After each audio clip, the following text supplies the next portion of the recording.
Morning students. आज के lecture में अगर हम देखें तो सेट का हम सबसे लास्ट पार्ट लेके आए हैं। सबसे लास्ट पार्ट मतलब वैसे तो है इजी, अगर आज के पार्ट को अगर आप समझ लेते हो तो अब आप सेट का जो चैप्टर है इसको आप पूरा खुद ब खुद कर ले जाओगे। वैसे तो लास्ट जो एक्सरसाइज है उसमें बहुत ज्यादा कुछ है नहीं आपके पास, वो आराम से आप खुद भी कर सकते हो, लेकिन हम थोड़ा सा आपको उसका जो फॉर्मूला है, ये एक फॉर्मूला है, इस फॉर्मूले को हम आपको समझाना चाह रहे हैं। इस फॉर्मूले को समझ जाएंगे तो एक फॉर्मूला आपका 3 डिजिट का भी है, वो भी आप समझ जाओगे। तो बस थोड़े सा इसको समझने की कोशिश करते हैं, ये हमने लिखा क्या है, और इसी फॉर्मूले के अकॉर्डिंग अगर आप करोगे तो आपको जो नेक्स्ट एक्सरसाइज है 1.6 आसानी से आप कर ले जाओगे, कोई दिक्कत नहीं है। तो है क्या फॉर्मूला, ये लिखा हुआ है। फॉर्मूला ये कहता है कि कोई दो सेट हो और उस दो सेट का अगर number of element A union B दिया हो, नंबर ऑफ ए सेट दिया हो, नंबर ऑफ बी दिया हो और number of A intersection B. अब ये है क्या भाई, एन हमने लगाया, जैसे कि हम क्वेश्चन ले ले रहे हैं, समझ में आ जाएगा। एन ए यूनियन बी मतलब कि किसी number of A union B का मतलब किसी ए यूनियन बी के यूनियन में, यूनिवर्सल सेट में 18 टर्म्स, ठीक, और ए में आपके 10 टर्म हो, बी में आपके 4 टर्म हो, और आपसे एन इंटरसेक्शन ये पूछ लिया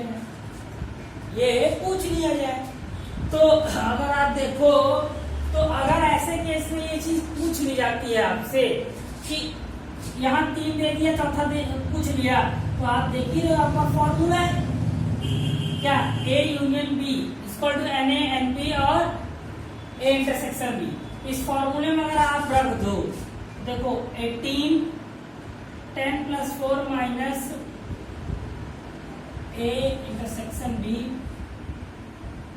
इसको इधर ले आइए। अगर आप देखिए तो अगर आप यहां से देखोगे, यहां से निकाल लोगे तो ये कितना आ जाएगा, ए इंटरसेक्शन बी 4 बच रहा है। तो इस सेट जो आएगा ये निगेटिव में आएगा, सेट कभी निगेटिव में नहीं होता है। तो आपका ये क्या होगा, इसके आपके पास 4 क्या है, 4 इंटरसेक्शन है। दोनों टर्म में जो कॉमन पॉइंट होता है उसको इंटरसेक्शन कहते हैं, उसको हम इंटरसेक्शन कहते हैं। या जैसे आपकी बुक्स में दिया है, आपको nx दे देगा, ny दे देगा, nx और x यूनियन y दे देगा, और n इंटरसेक्शन पूछ लेगा। तो जाहिर सी बात है आप इसी फॉर्मूले पर रखोगे और आसानी से आ जाएगा। इसी फॉर्मूले पे सॉल्व करके आसानी से आपको मिल जाएगा। इसी में क्वेश्चन में, इसी टाइप के क्वेश्चन में आपको एक क्वेश्चन ऐसा भी मिलेगा कि कुछ लोग हैं वो चाय पीते हैं, कुछ लोग कॉफी पीते हैं, कुछ लोग दोनों पीते हैं, कुछ लोग चाय पीते हैं, कुछ लोग कॉफी पीते हैं।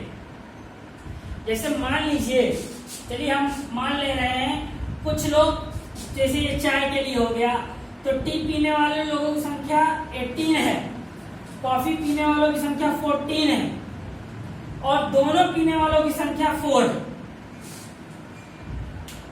चाय पीने वालों की संख्या 18 है और कॉफी पीने वालों की संख्या 14 है, और दोनों पीने वालों की जो नंबर है वो 4 है। तो आपसे पूछ ले यूनियन, जाहिर सी बात है कि टोटल कितने लोग हैं, तो ये आप फॉर्मूला लगा लोगे, कितना आएगा 32 - 4 20। और आप इस चीज को जाहिर सी बात समझ रहे हो, जब एक में 18 है, एक में 14 है, 4 लोग दोनों में कॉमन है, तो उनको 2 बार तो आप करोगे नहीं, इसीलिए आपका इस तरीके का फॉर्मूला है। आप इस तरीके के फॉर्मूले से क्या निकाल सकते हो, आपको सेट के बीच का जो भी रिलेशन पूछ ले, आपको सेट के बीच का कुछ भी पूछ ले, 3 चीज देगा, चौथा चीज पूछ ले, तो आप इससे आराम से निकाल सकते हो। ये आपकी सेट की लास्ट एक्सरसाइज है। इसके बाद आपकी नेक्स्ट एक्सरसाइज है। अब आप इन एक्सरसाइजेस को करिएगा, जो भी दिक्कत होगी पूछिएगा, अदरवाइज हम नेक्स्ट चैप्टर पे चलेंगे, जो कि बहुत इंपॉर्टेंट चैप्टर है, relation and function. Relation and function बहुत इंपॉर्टेंट चैप्टर है आपके लिए, और वो चैप्टर आपको बहुत ध्यान से पढ़ना रहेगा। So guys, thank you for today.